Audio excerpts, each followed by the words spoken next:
pretty and your makeup's done. All right, Alex here, ASM 101. Welcome to the broadcast. Let's see, make sure we're live everywhere. If you're here, let me know. Sorry for the background noise. There's a lot of stuff going on here today. We're having some work done in the basement, and I apologize if there's a lot of background noise. I don't think there should be. The microphone's set to pick up just my voice, but if you're having a hard time hearing me, just let me know, and I'll try and get it fixed up. So yeah, welcome. I'm trying to do these lives every week. I want to get on here and talk about sheet metal, architectural sheet metal, metal roofing, fabrication in the shop, techniques, maybe some business questions. I posted a bunch of stuff letting everyone know what's up, and hopefully we can get some guys on or some of you guys on the stream here. Maybe if you're willing to hop on, I can bring you guys on as well, and we can just chat, man. Ask away, ask some questions. I'm gonna update you on some things that are going on as well. So yeah, just if you're here, throw in the comments where you're watching from, and I'd be happy to. And I can put your comment up on the screen as well. One of the things I want to let me see here. Check. Is it working? I'm guessing the mic's working. Let's see here. Audio. Check. Yeah, it's working. Cool. All right. So yeah, we're just doing a live Q&A today. I want to bring on people that have any questions regarding architectural sheet metal. We did a live last week in regards to ridge venting and certain types of ridge venting, and then it eventually went into some just discussion on fabrication, which was really cool. So I just thought, hey, let's just do just a straight up Q&A where you guys just chime in, drop a question down there, and we can chat about it. Hopefully you can leave a comment and we get this thing underway. If you have a question, just drop it down. Hopefully things are showing up. Let's do right, we'll do that. And see Kyle's on the feed. Yeah, from Facebook. Good. Thanks for commenting, Kyle. Kyle's been a huge supporter of the channel, and I know when he's on here, he's sharing this thing out to as many people as he can. So if you're watching right now, make sure just to share it out to your friends or in groups that you're a part of on Facebook, or if you're watching on YouTube, you can get a link where you can share it with anyone you can text it to. So let's just try and pump it out. I tried as much as possible to pump it out before getting on here, so I'm not even going to try and do that while I'm going live, because I will screw something up. But yeah, you know what I did want to talk about is wanted to touch base with you guys after. What did you guys think about that interview video that I posted with Hans Eriksson? Man, that guy, let me tell you, when we were talking, you didn't get to see like the entire interview at length. Like we had some discussion before and after what I had recorded. And it was just really, really awesome to hear from him how they do things over there, right? How they get their to what extent they hold their own trade at such high regard, and to what extent they go to protecting that. And one of the big things that stuck out for me, what he said was, um, on any job site, and talking residential, commercial, any job site, doesn't matter. The architectural sheet metal worker in Sweden is a qualified registered trade. So when someone has something to ask about in regards to, say, the roof system or the wall system or any type of flashing, it is brought to the architectural sheet metal worker to see if it's going to work, as opposed to here where things kind of go backwards. And excuse me, the worker is actually told how it's going to go, whether it makes sense or not. Rarely do I, I do make recommendations, but then I have to be liable for it. It's just not great. So yeah, hey, anyone, if you're on there's 15 groups, hopefully you guys jump in. Right on, bro. Yeah, I know you do, man. You're a great supporter. I appreciate uh everything. Yeah, Kyle and I, we have lots of discussions outside of in private chat, helping each other out, and yeah, just connecting through sheet metal, man. It's just been wild. I've met so many people through the Facebook group and on YouTube and all that stuff. So it's been really cool. Another thing that I was considering talking about was what your guys' thoughts are on a virtual style workshop. Leave your thoughts in the comments. But I've been watching. There's other channels on YouTube that do it, and it's not like not necessarily sheet metal channels, but they are like home remodel. Like there's one guy I watch. He's called the bathroom remodeler, and he's just focused on bathroom remodeling. And the guy has all kinds of virtual stuff for people to purchase and learn. So I was just wondering what you guys thought. I'm sure you guys would love that. If I put some of that stuff together for you and showed you, just let me know what you guys think. There's yeah.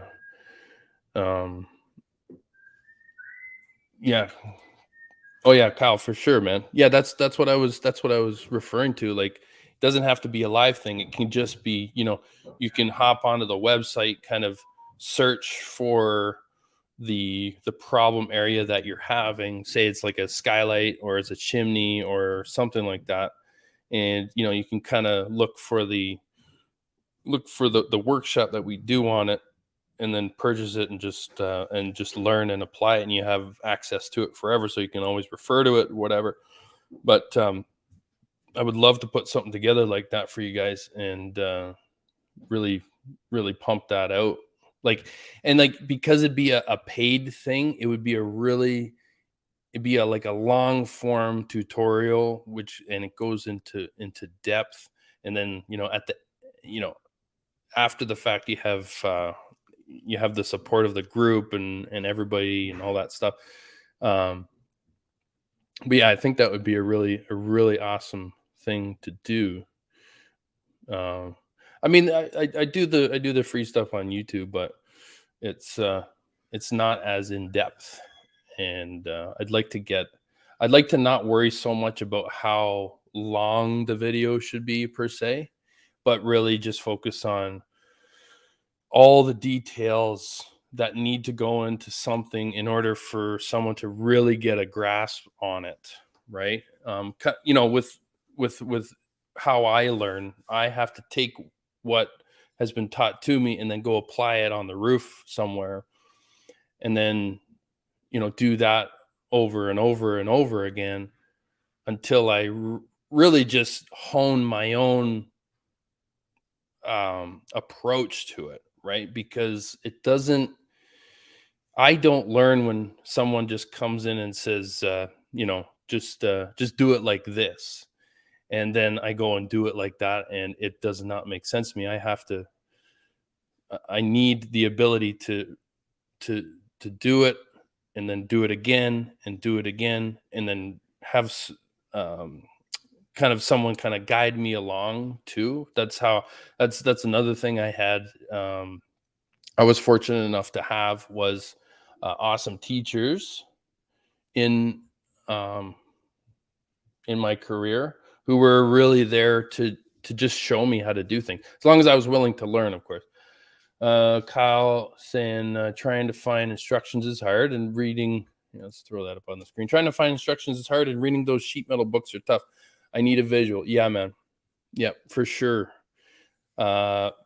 Reading some of those books here. Let me. I'm just gonna go grab one.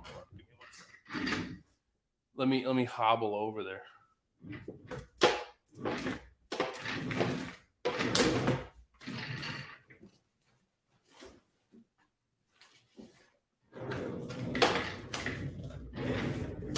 Anyone got a copy of this? Can anyone read that? Yeah, I didn't think so. This is the English version, or this is the translated version, right? But try and read that sentence, right? In this embodiment, the second. Oh, how do you do that? Oh, there we go. The second rib joint is applied using the Manchester fold technological method. Accordingly, the seam connection is carried out in a vertical position. When forming the intersection of the joints, you know what I mean? I can read this all day long, I can read this all day long. Yeah. Oh, there's a lot of really cool pictures in here. And I think as roofers, we learn through pictures. I'm a visual learner, that's for sure.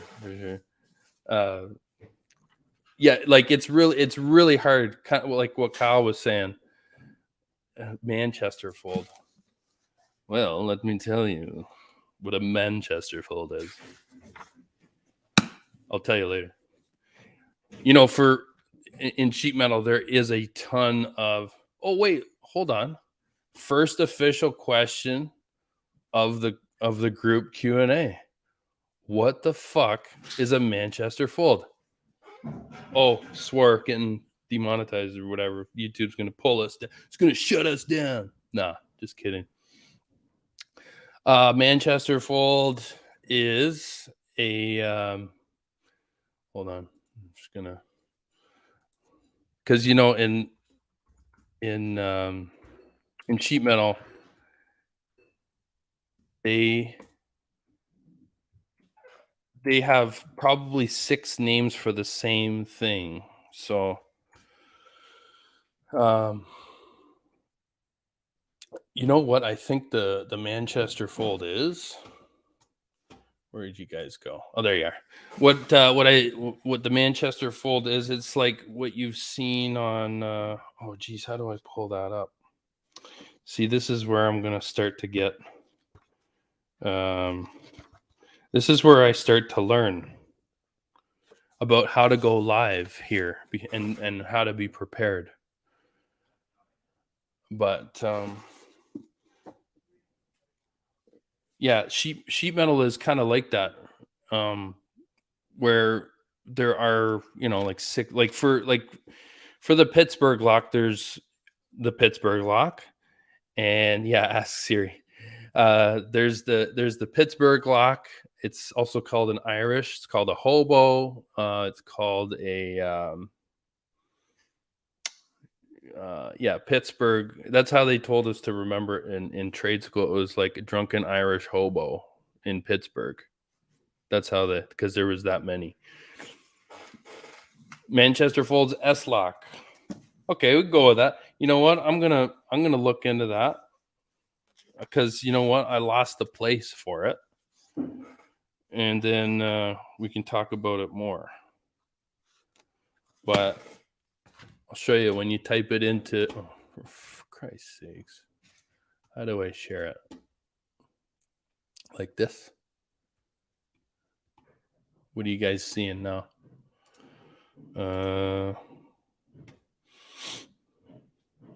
Let's do, here's the Manchester Fold. That's what it looks like when you type it into Siri or when you type it into Google. Yeah, guys, ask questions at the Q&A, hence the Q in the Q&A. We do need questions to roll in here, so we have stuff to talk about. But yeah, like if you, is this, hold on. Kyle, can you tell me what you see here? What are these? Cinema layout, picture-in-picture layout. Yeah. So is it going to work? How do I share my screen? Are you guys seeing a shared screen at all? Anybody? No? Am I not getting comments? Yeah, this is weird. How do I live on YouTube? What's that?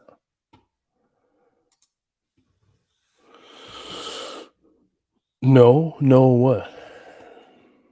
No picture added. Yeah, I don't know what. Oh, share. The share screen. Here we go. Let's just do window and let's just do this one. Whoa, check that out. All right, so now you guys can probably see. So when I typed in Manchester Fold here, it's bringing up the, what's this here? See, it's bringing up sewing, right? And when I was on that interview, sorry guys, stop the screen share. When I was on that interview with Hans, about 24 gauge, but that would be steel. There we go. Okay, we got some questions coming in. Facebook user, if you want to, you can give StreamYard permission. I don't know how to do it. How do we do it? Anyways, somehow, some way, and I'm sorry if I'm being very vague on this, but you can give StreamYard permission to show your face on the screen. Excuse me, on the screen here. So, now that I know how to share my screen too, that's pretty cool. Okay, let's go. Here's a legit question. Here we go. What's the thickest aluminum you have been using for the fancy one-piece forming?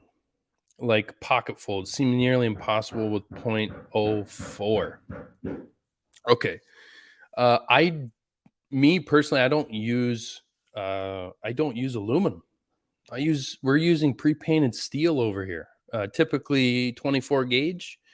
Thinnest we go is 26 gauge, which we're gonna do another share here. We're gonna dive into another share here. Oh, okay, come on. No, window. Why does it ask me this every time?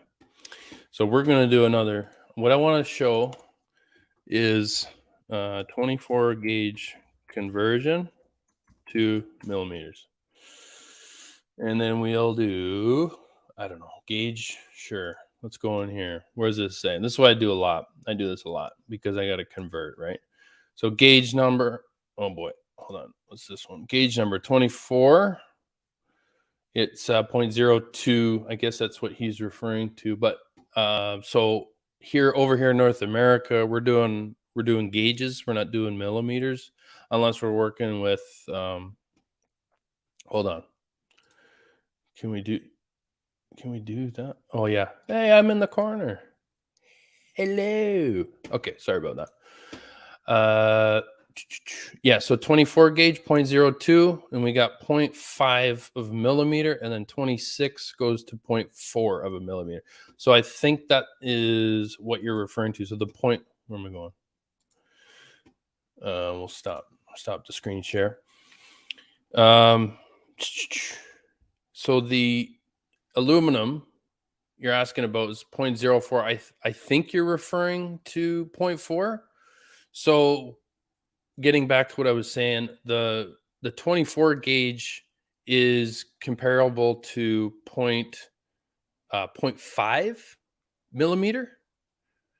And that's typically what we're using, even to do the double fold details like you see in a lot of the posts from me. When you see a post from me, you can pretty much guarantee it's going to be 24 gauge, mainly because our supplier is hit or miss in terms of color.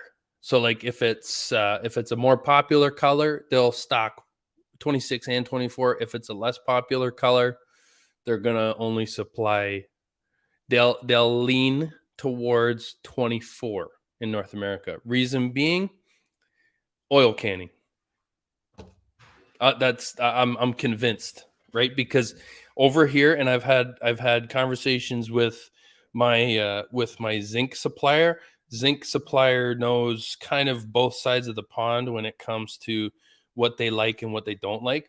And what they like over in Europe is the kind of natural look. So like when you see oil canning, because it's typically zinc or aluminum, it's a natural product. They want to see that natural inconsistency when it comes to these products. Over here in North America, they want straight and they want sharp. That's what they want. They don't want to see any wrinkles anywhere. And when it comes to standing seam, it's impossible. So sorry, that's getting onto a different subject.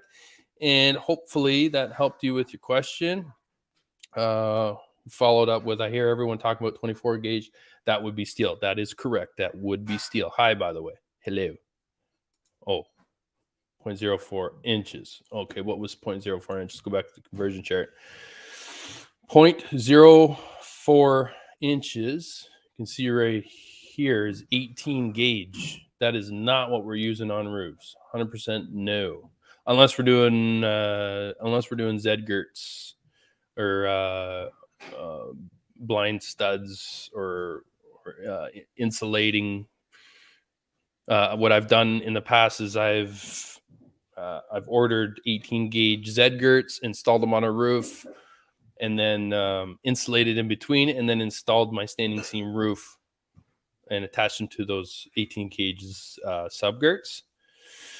Okay, good morning from Australia. Hello. Sorry, hopefully my accent was on point right there, but I doubt it. Good morning from Australia. Just on the way to work. Looking forward to the rest of the live stream. Right on. Welcome. Hopefully you're getting something out of it.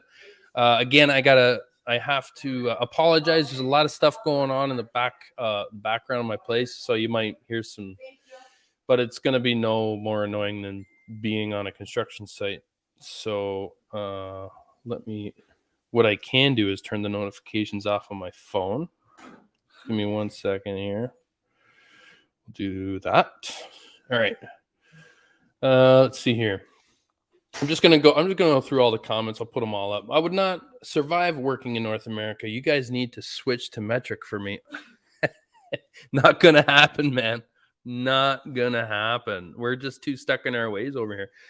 There's certain industries that are definitely 100% millimeter, and it's typically in the manufacturing sector when it comes to running panels, because the tolerances are so tight. But because the tolerances are so tight when it comes to manufacturing, and when it comes to running out panels for to minimize oil canning and whatever. But anyways, that's where it stops. When you get on the roof over here in North America, it is going to be inches and feet. It's going to be standard imperial or metric. Anyways, that's what it's going to be. It's just not going to change. So get on board. Oh, it's John. Yo, John, buddy. Good to see you. John, highly active member in the ASM 101 Facebook group. I suggest you guys or gals, whoever's in here right now, head on over to the Facebook group. There's a ton. Hold on. That's what we go and do. This is what we gonna do. Yeah, Kyle, you beatboxing, bro. Okay, sorry, y'all. Just escape. Okay, so are we in the group right now? No. Let me go to the group. Here's the Architectural Sheet Metal 101 group. Hold on, I'm going to share my screen. And here we go. Let's do that. Nope, I don't want to do that. Sorry, my apologies. Let's do this one. Sorry, y'all. So let's go over to the Facebook group here. You can see there's just a lot of really cool stuff. Oh, there's us. That's where we are. This is John Laverne. It's a little delayed, but that's okay. It is what it is. So we're just going to go down. I just want to show you just some of the cool stuff that's in here, right? Okay, Hans Eriksson shared this link this morning. They are well underway with their apprenticeship competition. You guys, it's just some really cool stuff. Someone is putting their small child to work, which, again, really solid content up in this group. I'm telling you, start them young, right? Can anyone relate to that? Yeah, and Corby, another really active member in the group, also group expert, and that is without a doubt definitely an expert in his field. So yeah, a ton of really, really cool stuff. A lot of guys posting a lot of stuff. This is a really cool cutting tool that what's his name? Oh yeah, Innova Tools. I believe they're out of Quebec. Anyways, he has this really cool attachment. Let's fast forward. Are you guys seeing this? Are you guys? Yeah, you must be. You must be seeing this. Sorry, I'll get to the. Oops, what did I do? Here it is. So yeah, here's what he does. He takes 3 layers of aluminum, and he uses this tool. It goes both ways. This cutting tool goes back and forth, and it lifts out of the way. See how it has a double cutting blade there? Right on. Good job. Anyways, yeah. So the group's really cool. What are you working on? Anyways, yeah. Hop on over to the group and have a look, see what's going on. All right. Okay. Next comment from our main man Kyle here is, what are some ways to help prevent oil canning when using 26 gauge with no striation or stiffeners? The most popular answer to this question will be one of two things. Sorry, the 2 most popular answers to this question will be one of the following. Take a piece of foam backer rod. You know, the stuff that the caulking guys use. You take a 1/2 inch piece of foam backer rod, tape that sucker to the back of the panel, running from top to bottom. And what that'll do is it will kind of, so here's the flat panel. You put the foam backer rod in there, and it cups it up. So it puts some upward force from behind the panel. So, and that cupping of the panel will eliminate some of the oil canning. And make sure, guys, and this is kind of on a side note, make sure in your contract that you're stating that there is no quote unquote cure for oil canning. It is a natural occurring phenomenon in steel products, flat sheet products. There are just too many considerations when it comes to oil canning to be able to promise zero oil canning. There are some jobs where I've had 0 oil canning and they've looked fantastic. That's probably because I got a really nice cut coil. The machine is set up the same all the time. There is no change in my machine setup. The only thing I adjust is the width. And depending on the job, depending on the substrate, if it's an existing home, if it's a new con, it's gonna show, or oil canning will show if any of those, and those are just a few of the things. Oil canning will show on an uneven substrate, unless the builder is willing to pay, or unless the client is willing to pay for what we call leveling. You strap the roof, you run strings, and you make that existing roof completely flat with shims and everything. I mean, it's a big job, right? But at the same time, even if you do that, even if you level a roof, there is going to be oil canning, right? So keep that in mind. To answer your question, Kyle, just to let you know that the backer rod will definitely help if you're on a continuous substrate, right? There has to be a continuous substrate because that backer rod has to sit on something for it then to push outward, right? So the foam backer rod for sure, and then make sure. So another kind of hack is so before you clip the next panel, right? So you're installing your panels, before you clip that panel, have the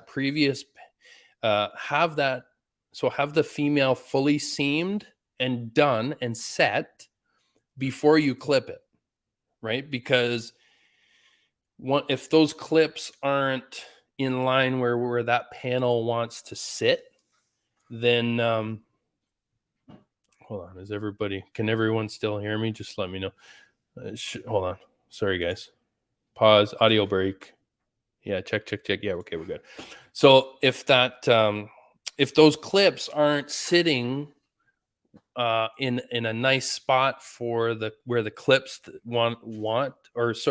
panel, where the panel wants those clips to sit. Does that make sense?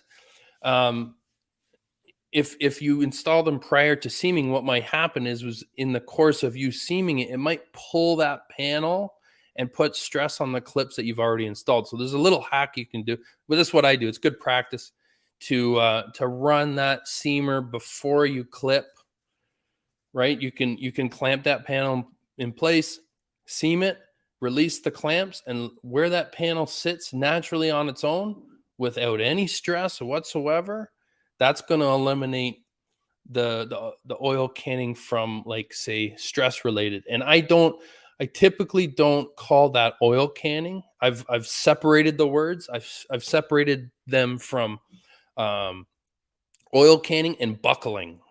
So buckling is different because it lends its name to kind of something being forced against its natural state. So, like, when that panel comes out of the machine, that panel should sit in the same manner as it comes out of that machine, right? You should try and eliminate as much forced stress on that panel, and that's going to help oil canning a lot.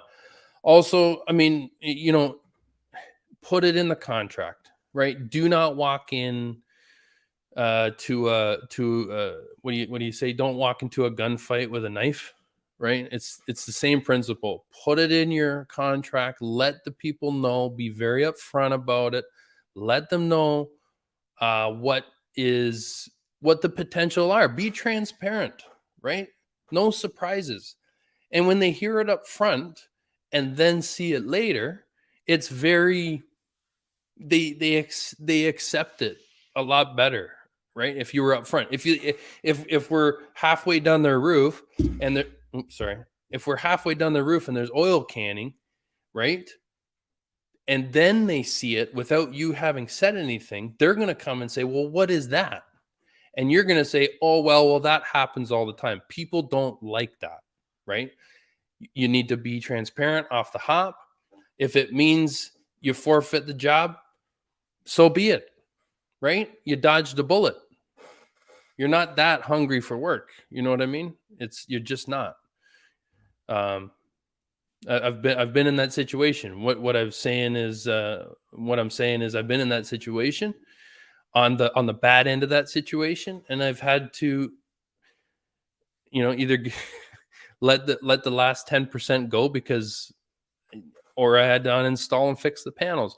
Now, some of them were buckled, right? There, if I could fix it and mitigate some of the oil canning, and then we could come to an agreement and everyone's happy, fine. But though, like, that to me is all avoidable by being just very upfront and honest. Like, educate your clients, educate the builder. Builders won't know this stuff either, right? So educate them, let them know right off the hop.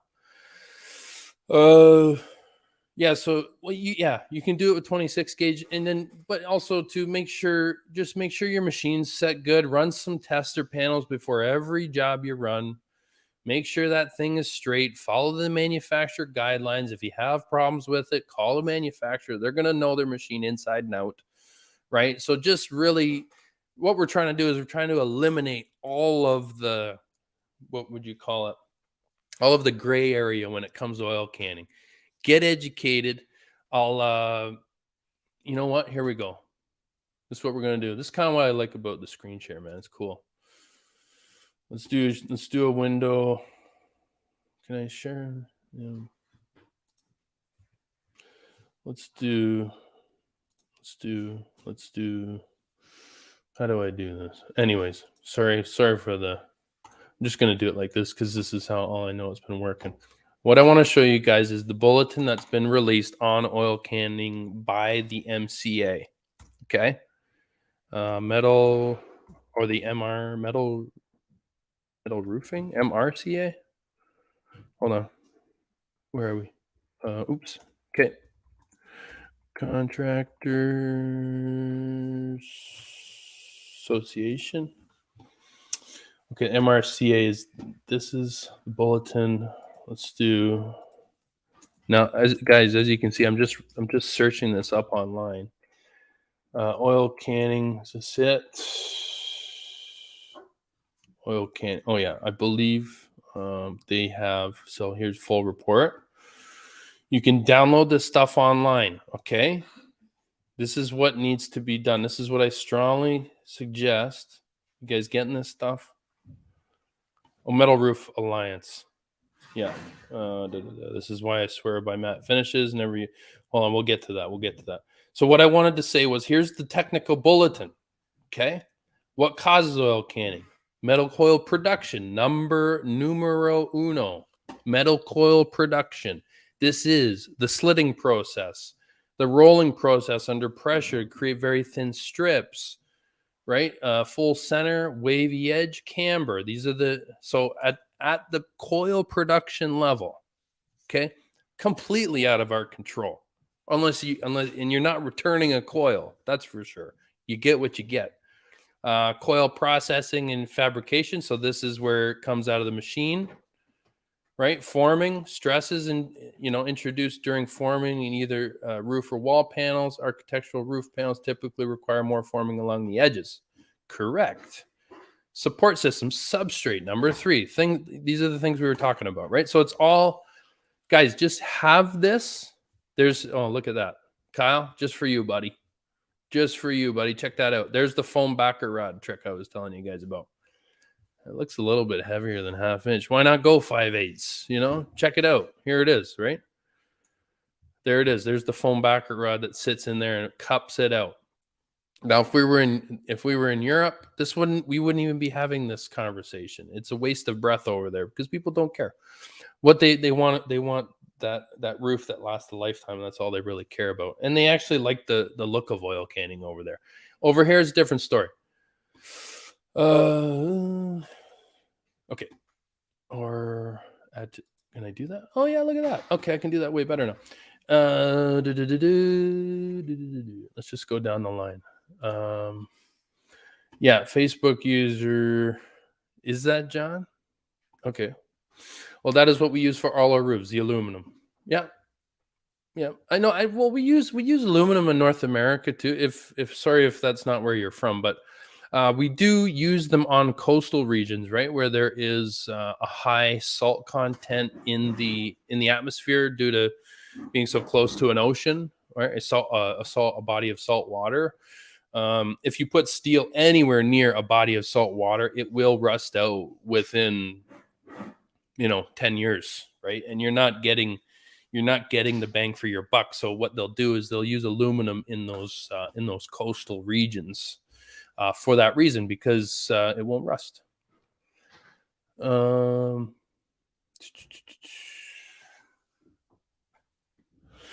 Okay, next one. What you got here? Wow, you sounded like Steve Irwin. Crikey.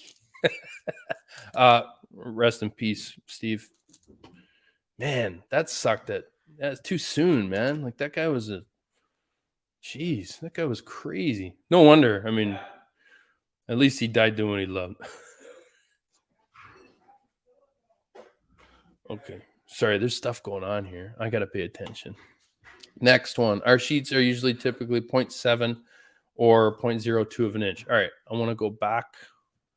I don't think we really need to, but yeah, 0.7 mil was the 0.7 mil. Sorry, guys. I gotta look at that again.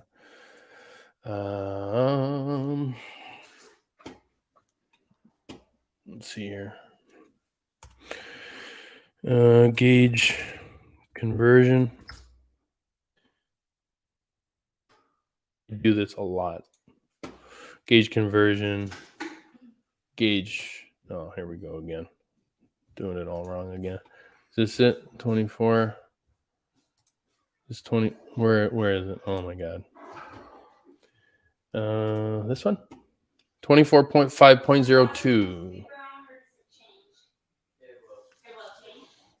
All right, so we got 0.02.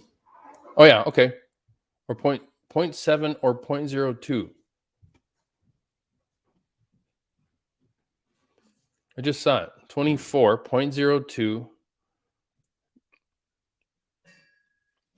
But if you're saying 0.07, that your conversions are off, man.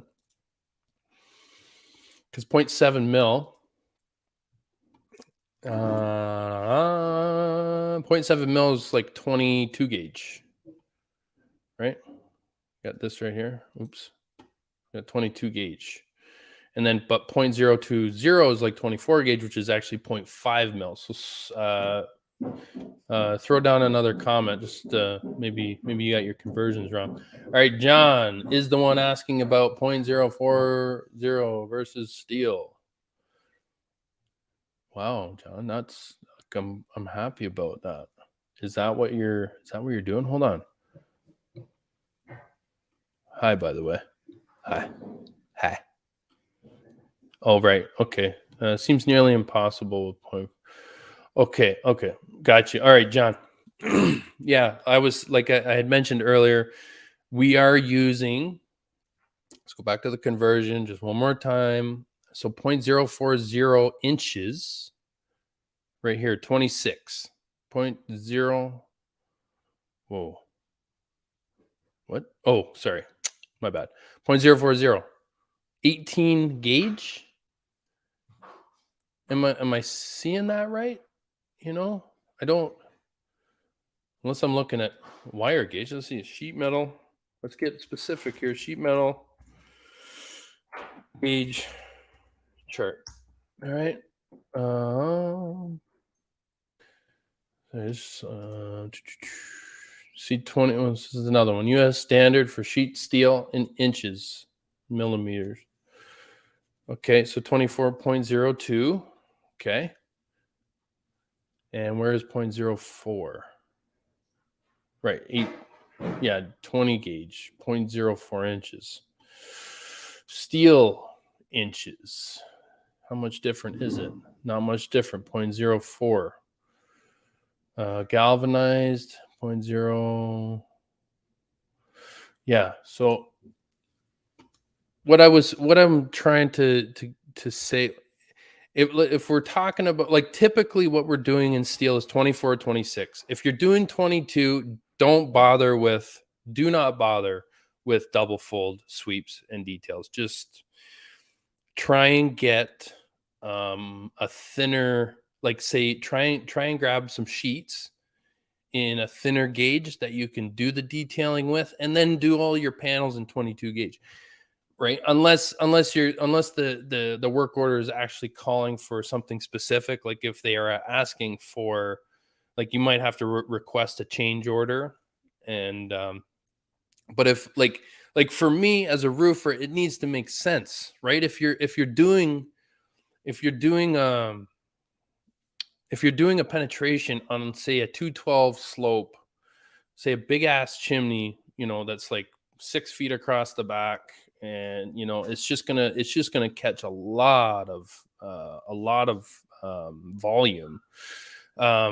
It needs to make sense. It's not gonna be like, I'll tell you right now, regardless of what the architects say who's working on the job, or regardless of what someone else thinks, I am the one who needs to warranty that work. I am the one who is going to go back there and have to fix it if it leaks, right? The architect doesn't do that, right? The builder won't do that. They won't lift a finger if they have to. They might go up there, throw on some temporary ice and water and stick it right to the steel, right? And I've seen that, but hey, so be it. And but if it's not making sense, we talk about this when we're doing installs on our own roofs with my guys. We talk about it. It needs to make roofing sense. Like, if there, as a roofer has been on the roof seeing details over and over again, it's just all we do. If it's not going to make sense, if it's not going to make roofing sense, if you look at it and go, how is that not leaking? Then it has to be done differently. If you look at a what do you call it? If you look at a detail that an architect puts out, I mean, obviously, like, don't be so hard headed on it, right? But what I try and do is I really try and offer a different solution and then reasoning behind it. So, like, again, educating, say, the architect, who, it's going to be really hard to do because they're tend to be really stuck in their ways. But what I try and do is include everyone in on the conversation, and then we come to, it's like, here's what needs to happen in this area, and if it doesn't, this is what will happen, and da da da da. Reason I say this is because sometimes we have, as roofers, in order for us to, or as metal roofers, or in that's typically the trade I'm in, but any industry, because architectural sheet metal is typically exterior metal, which means it's the first line of defense against any elements or weather, right? It's very important that it doesn't leak, right? And if it leaks, big trouble, right? Who's the first person they call, regardless if it's a leak or not? It's us. That's who they call. So if I come to a scenario, i.e., chimney, skylight, funky valley. I've seen chimneys in valleys, which is, if you haven't flashed a chimney in a valley, you haven't lived yet. But what I'm saying is that when I leave that scenario, I don't want to come back to that scenario. I want to do it, and I want to be done. So, I'm not gonna do something that doesn't make sense, roofing sense. So yeah, reason why I went along that big long line of that long-winded answer is because what we're trying to do is trying to intermix gauges. So, like, if there's a really high potential for leakage area, I'm going to use a thinner gauge metal so I can do the details I need to do to help me sleep at night, right? So that's my answer. That's my final answer. Okay. Hi. Bathroom. Oh, there he is. I was telling you about this. I was telling you about him earlier. Jeez. Sorry, dude. I don't know your name. I just know you as the bathroom remodeling teacher. This guy, head on over to his YouTube channel. He's just blowing up like crazy right now. He just does really good content. He just does really He's the teacher, man. It's in the name. He teaches. He is teaching. All right, Kyle, I got a long one here. So, what are your thoughts on installing standing seam on double strap over shingles? What is your preferred spacing on horizontals? 1x3, since we live in Canada, there is almost always a guarantee to be shingles. Whereas most Europeans remove tiles and usually just install direct to deck because they have no choice but to remove the existing roof. Okay, well let's tackle the first bit of that question. What are your thoughts on standing seam over double strap over shingles? It's fine. And what I do for my verticals is I use 1x3 for both, right? I use it for 1x3 for the vertical. I mean, you can even use 1x2 for the vertical. It's fine, right? But typically I just order a big old flat of roughly sawn like true 1x3, so there's some nice meat there for the screws to go through. And then you make sure you're looking for those studs. Make sure that first vertical layer is screwing into studs. That is very, very important. Otherwise you'll get a blow off, there's a higher risk of blow off. I'm not going to say it's going to blow off, because I would say 8 times out of 10 it'll be just fine. Mainly, especially if you're using 24 gauge, but you're using 26. So let's say, okay, so what's preferred spacing for the horizontals? Sorry, I answered a question that you didn't ask. Sorry. What's the preferred spacing? I would say for the horizontals, preferred spacing for using 26 gauge, don't go any less than 18 inches. I think I'd be more comfortable at 16-inch on center for that, mainly because of the snow load, right? You don't want any stress in between those horizontals, with sitting snow and whatnot. Especially if you plan on putting snow stops in there, right? You're gonna increase the snow load on those panels by keeping the snow on the roof. So those are the things to consider. Since we 1x3, since we live in Canada, so it's almost always guaranteed to be shingles. It's fine to go over it. I prefer to take shingles off every time, right? If if the client really insists on doing it, contract would have to state that you're willing to forego any compromisable. Oh wow, this is really contracty. You're willing to forego any compromised substrate due to the lack of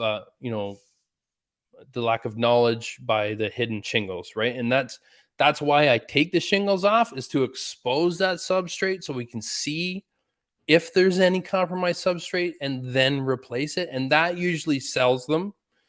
But again, I know what industry you're Kyle, you're heavy into the steel shingles.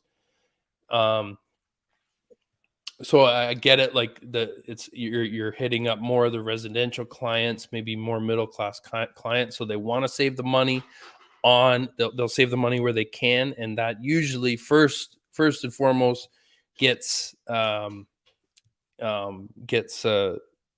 they save the money on, like, say, the removal and disposal of the shingles. So I get it. I understand. And it's fine to go over it. But if you're doing 26 gauge standing seam, because I know that's what you're doing, because we talked about it earlier. Just make that spacing between 16 and 18 inches min, right? I know a lot of guys will go 12.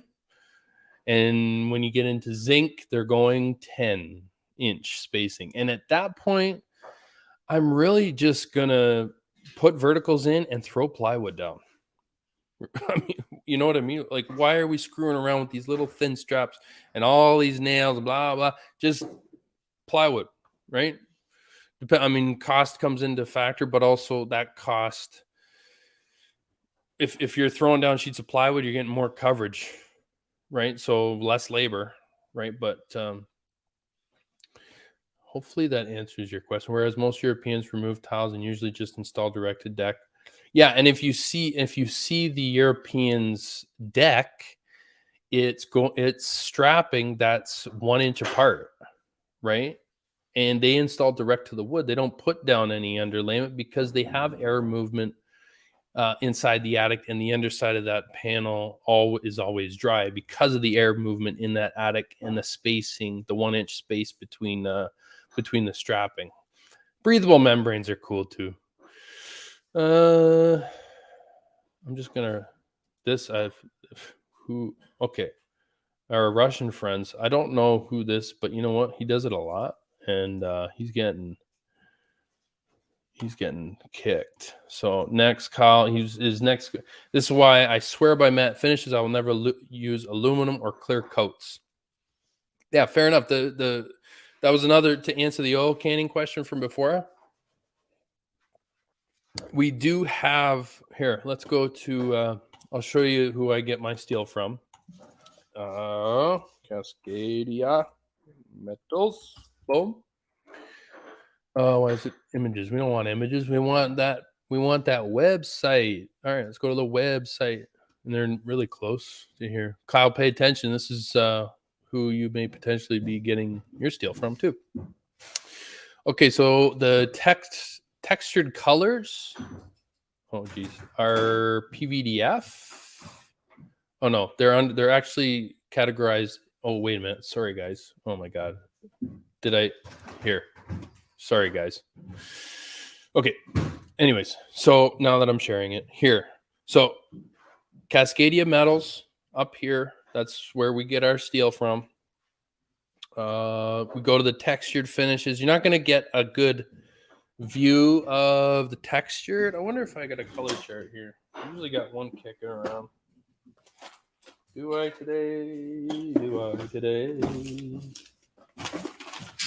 No. I'm not going to spend a lot of time looking for this one. Ow. Leg doesn't bend like that. Hold on. Maybe this one.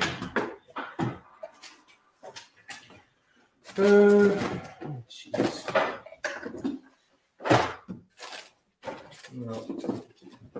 No. Oh, yes it is. Oh. Sorry. All right. Where are you? So here we go. I just wanted to show you Cascadia Tex Metal Colors. Tex, it's their brand name, but it's short for textured. So then we have Onyx Black, Kona Brown, Graphite, and Burnished Slate. This is like a lighter, Kona Brown is like a lighter brown. And then, oh, this is cool. You can actually request a sample. I love that. So this is like a dark brown textured. Graphite, it's like a charcoal textured. So if the client wants charcoal, you can offer him that. And an Onyx Black, this one, if we're installing black, this looks sharp. But what I wanted to show you was, here, let's stop sharing this. Hopefully this comes up. You can see, hold on. Okay, you can see how it's got that kind of texturized finish to the paint, and that's what Kyle's referring to with those matte finishes. These they'll still show oil canning if it's really, really bad, but it hides a lot of it. I love this stuff, man. I love it. It's awesome. And because it's so popular, like this stuff is insanely popular right now. They have it in both 24 and 26, and I think even 22 at Cascadia. So it's pretty good. Metal roof. Oh, thank you. Kyle's got moderator up in this, moderating. Can you post the link? Yes. Can I post the link? Oh, geez. I mean, guys, you can just, how are we going to do this? Can I do it? Alliance.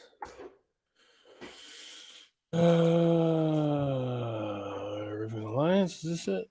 Oh, this is it. Yeah, this is it too. Well, okay, let's see. Was this it? No, it wasn't. It wasn't it. Hold on. Let's add this to the stream. I want to just take us there. Sorry, guys. So the Metal Roofing Contractor Association oil canning. This is the document. Oil canning. Who's responsible? No.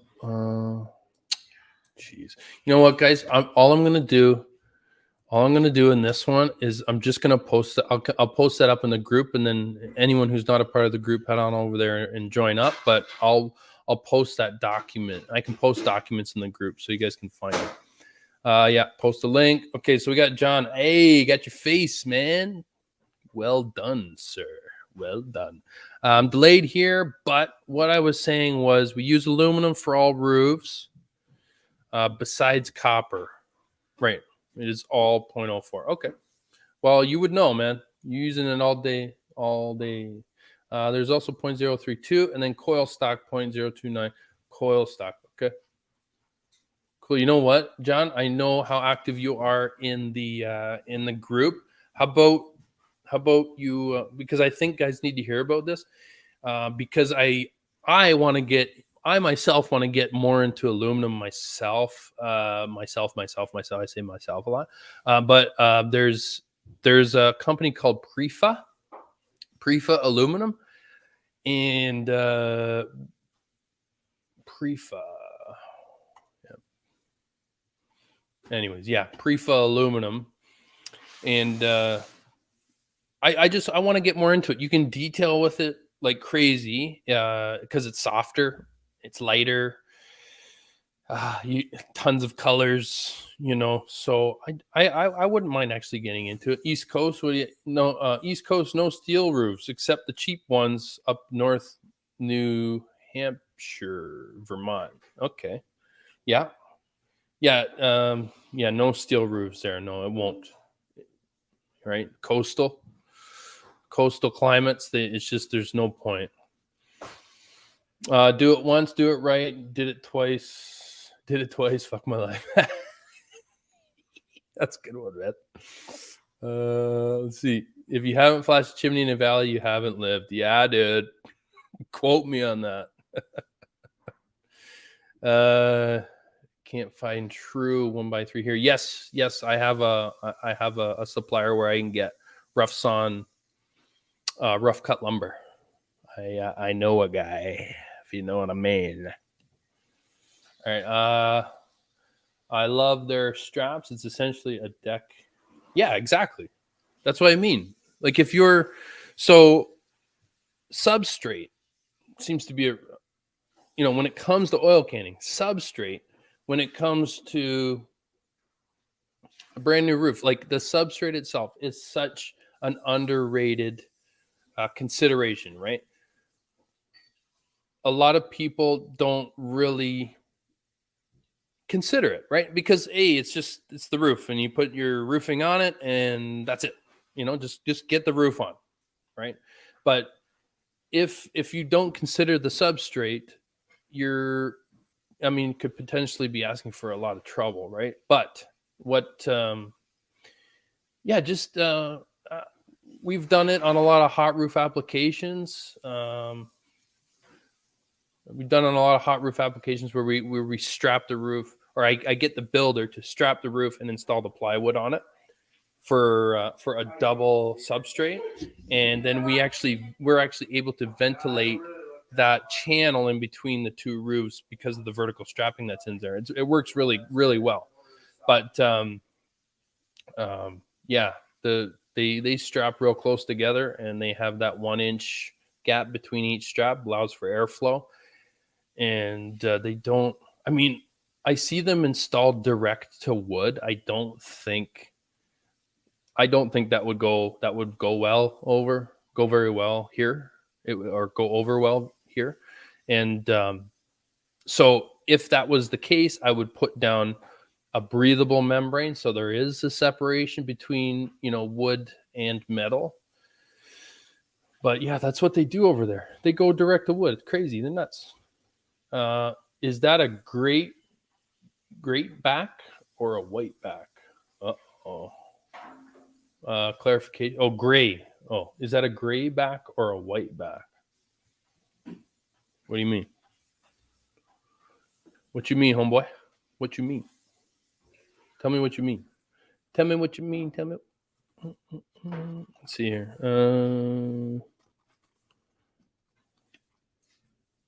Oh, you mean the color sample backing?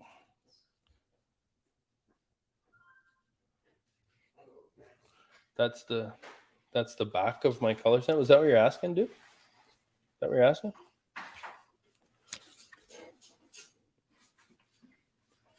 Look at those pretty colors. Yeah, Cascadia's got it. You know what the nice thing about Cascadia is they are okay. Did I answer your question? The nice thing about there's a few things I like about Cascadia. One being they have double-sided coil, which is really cool. Oh yeah, it's just paper. Yeah, it's just paper. They have double-sided coil, right? So it's you can have. So what they do is they put together black and charcoal. They put together the real hot colors, right? So they'll put black and charcoal double-sided. But the matte finishes, they're single-sided. So because they're a specialty color, those specialty colors are single-sided. But like the SMP colors, yeah, they come double-sided. It's pretty cool because it saves on coil storage room, right? And like to have two coils kind of combined into one is kind of cool. I think. Yeah, Cascadia is awesome. All right, let's do a few more here. We're over an hour. I think I wanted to cut it off at an hour. This is great, actually. Actually able to go for an hour, which is really awesome. Gray, yeah, okay, gray typo. New roof will always take the shape of what it's being installed on. I always overspend my time on leveling, but it's worth it. Yeah, 100%. 100%. It's going to help without a doubt. With when it comes to standing seam, it'll help, but I will tell you right now, you're not going to eliminate all oil canning. You can mitigate most of it. Striations are really cool. 24 striations and 24 gauge are awesome, and it works. If you can't do the striations, kind of like our friend Kyle here, he's there are other options, right? But even with the striations, and even with increasing to 20, increasing gauge, right? It's still going to oil can. It's just how it goes. If it doesn't, awesome, right? And what I'll try and do too is, because I already know this, right? Because I already know about oil canning in those high visible areas, we're going to try and do, we're going to go above and beyond when it comes to visible oil canning. We're going to go above and beyond on some of the more non-noticeable places, like down the side of the house where you don't see it from the street, that they don't see it every time they pull in their driveway. That we, less stringent there, because we know the oil canning, as roofers, metal roofers, we know that it's not going to affect anything. Oil canning does not affect the integrity of the performance of the roof. It doesn't hurt the paint structure. It really is just cosmetic, right? And I know a ton of manufacturers that put it in their contract, like their manufacturing contract, that oil canning is not a valid reason for rejection, right? Every manufacturer has that in their verbiage somewhere, and it should be in yours. It should 100% be yours. It's not in the contract. In my contract, it says we will do everything we can to help mitigate, but we will, and I'm paraphrasing, but we will not promise 100% no oil canning. It's just we can't, right? If I've been on a job where I had a guy install a panel and it was clearly buckling. He had clamped the top and the bottom. He was coming around a dormer, right? You know what happens. If you don't line things up right, one panel will be over here and the other panel will be over here, and you try and connect the two with one panel on the other side of the dormer, that panel is going to get pulled, right? going to get pulled over in a little buckle. That's different than oil canning, and you can spot the difference, right? So that's a forced kind of forcing the metal against its will style of oil canning. I call that buckling. I don't call it oil canning. So let's do one. Yeah, Kyle, man, you got our backs here. I love it. The color same. Okay, yeah. Yes, didn't realize that. Okay, last one. Luckily, I only get myself into jobs that are no larger than 12 foot-pounds right now, so I'm not super concerned yet. Yeah, fair enough. Fair enough. I know you're doing like, accent garage overhangs, maybe some porch awnings, whatever, like accent pieces that tie into, say, a shingle roof. That's really popular right now, and don't turn those away. There you line up a bunch of those. That's a lot of roofs, right? It's getting really popular. But yeah, once you get into longer ones, yeah, you'll definitely yeah. So guys, if you're watching right now, actually, you know what? No. I'm turning this off. So guys, thanks for being here. I appreciate all the comments and the questions. This was fun. We should do it again. Remember to head over, if you're watching this from Facebook, head over to YouTube, subscribe there. If you're watching this on YouTube, head over to Facebook, join the group, follow us, follow the page, everything, yada yada. But make sure to get into that Facebook group and join up and post your work, post questions in there. There's a lot of really knowledgeable guys in there. We share our experience, and yeah, I've just there's been a lot of cool stuff that has gone inside that group. So yeah, guys, thanks for being here. Lunchtime is over, so yeah, head on. Hopefully, you guys have a good rest of the day, and we'll see you on the next one. Peace.